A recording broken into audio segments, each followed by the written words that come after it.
September 1991. A body emerges from melting ice at 3,210 meters in the Ötztal Alps. The first teams on scene assume he is a recent mountaineer who lost his way and froze. A simple death, a straightforward recovery. That belief held for nearly a decade, until high-resolution CT scans cut through 5,300 years of frozen tissue and exposed a flint arrowhead buried in his left shoulder. At 3,210 meters above sea level, the air is thin and the glacier unforgiving. On the morning of September 19, 1991, Helmut and Erika Simon, a pair of German hikers, picked their way down the icy slopes of the Finale-Spitze, searching for a route through the snowfields along the Austria-Italy border. Around 9:30 a.m., a dark, unnatural shape caught their attention, something protruding from the melting ice, half swallowed by centuries of snow. As they approached, the form resolved into a human torso, face down, locked in place by a sheath of frost. Nearby, a copper axe glinted in the weak sunlight, its blade caked with ancient grime. The Simons radioed for help, describing what they believed to be the remains of a modern climber lost to the elements. Within 2 hours, a mountain rescue team arrived, followed by Austrian police and a medical doctor. The scene was briskly catalogued, clothing that looked old-fashioned yet oddly preserved, a belt with metal buckles, and no visible signs of violence or injury. With no time for careful excavation, the rescue crew resorted to jackhammers and metal ropes, inadvertently puncturing the body's hip in their haste to free it from the ice. By early afternoon, the frozen remains were packed in a wooden crate and rushed down the mountain for examination at the Innsbruck Forensic Laboratory. The first X-ray, performed that same day, revealed only a blurred outline, bones softened by ice, internal details lost in the haze. News bulletins quickly spread the story of a recently deceased mountaineer found in the high Alps, a narrative that swept through Europe before any forensic expert could offer a second opinion.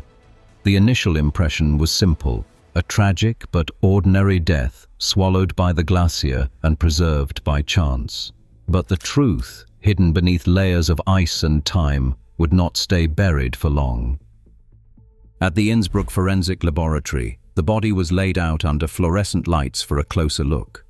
With the clock ticking and global headlines already swirling, the first scientific step was a conventional X-ray, performed at 1400 that same day. Dr. Wolfgang M. Müller, a radiologist accustomed to modern trauma cases, examined the film with a practiced eye. The results were underwhelming.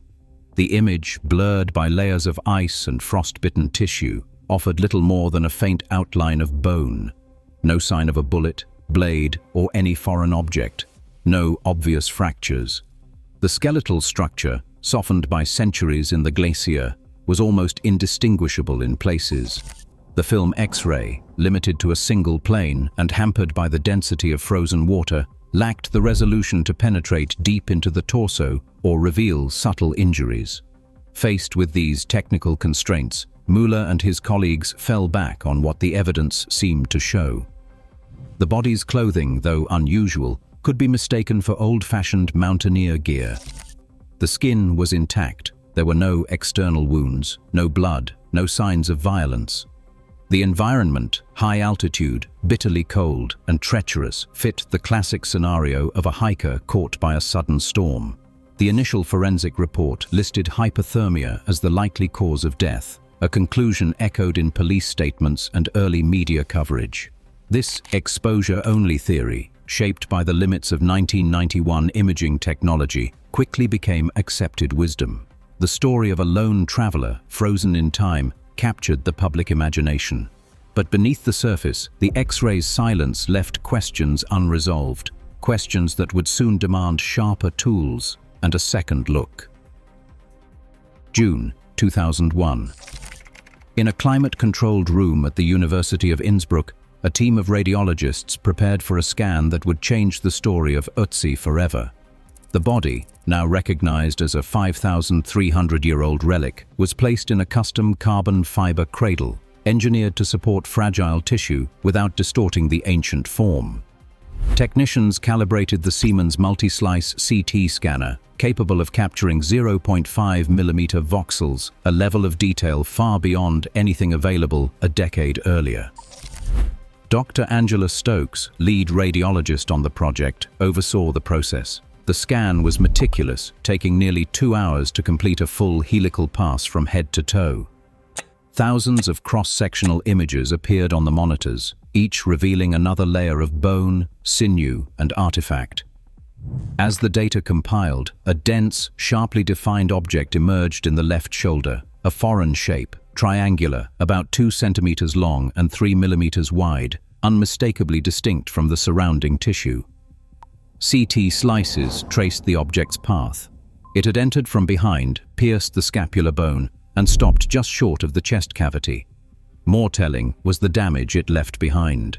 The arrowhead had breached the subclavian artery, one of the body's main blood vessels. Forensic modeling based on the scan showed that such an injury would have triggered massive internal bleeding, leading to rapid collapse and death within minutes.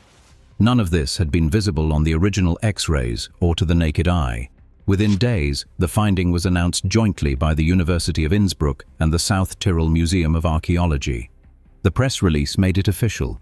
Ötzi had not died peacefully, but from a lethal projectile wound. For the first time, non-invasive imaging had uncovered a murder weapon inside a prehistoric mummy. The story of a simple freezing death was over.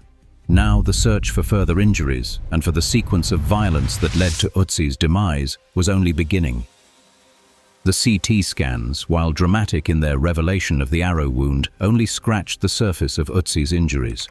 When forensic radiologist S.M.E. Klein re-examined high-resolution images in 2012, a new pattern emerged, a step fracture on the right parietal bone, paired with evidence of subdural bleeding.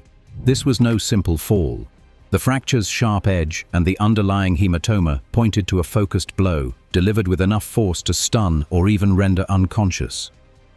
The shape and angle of the break, mapped in 3 dimensions, matched the impact signature of a club or heavy object, not an accident on the rocks. But the violence didn't end with the head. Microscopic cuts and bruises on both hands, visible under magnification and confirmed by micro-CT, suggested a struggle at close quarters.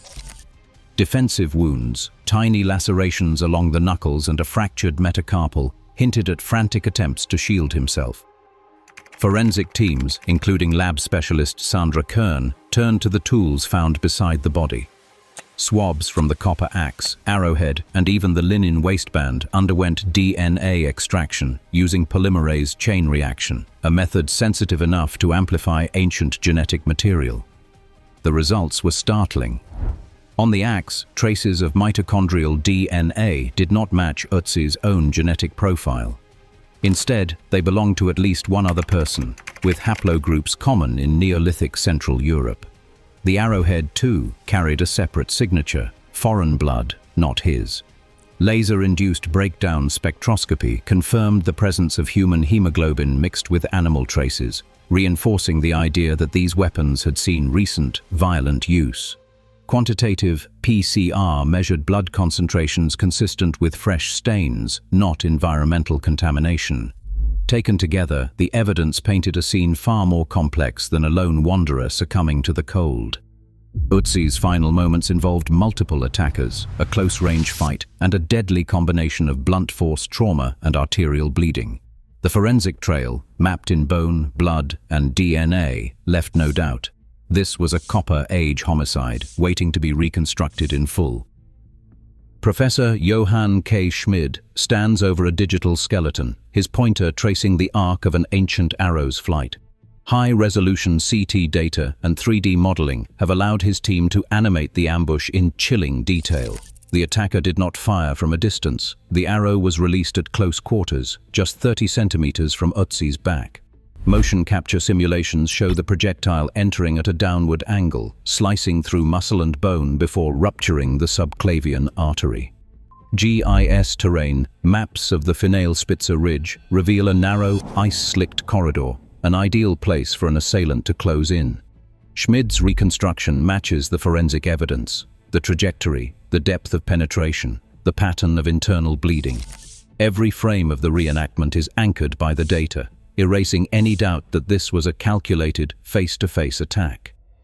The convergence of physical modeling, ballistic tests, and digital animation transforms a centuries-old mystery into a moment of violent clarity. Forensic archaeology, once limited to surface clues and educated guesses, found new footing in the wake of Ötzi's investigation.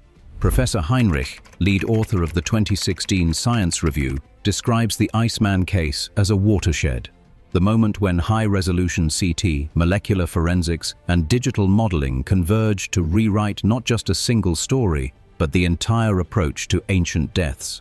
Ötzi's remains became the world's oldest resolved homicide, a title recognized by the international research community. The protocols developed for his study, non-destructive imaging first, microsampling only when necessary, and open sharing of digital data, set new standards. Today, museums around the world use CC-BY-licensed STL files from the original 3D scans, allowing researchers and students to re-examine the evidence from any angle. The case didn't just reveal a Copper Age murder, it established a blueprint for how science could reach into prehistory, extract truth from the smallest clues, and invite the world to test the results for themselves. Even now, every advance in imaging deepens the mystery of ancient deaths and sharpens our ability to read the evidence. As technology peels back the ice, the past refuses to stay silent. The answers we find in Otzi echo forward, reminding us every body tells a story if we know how to listen.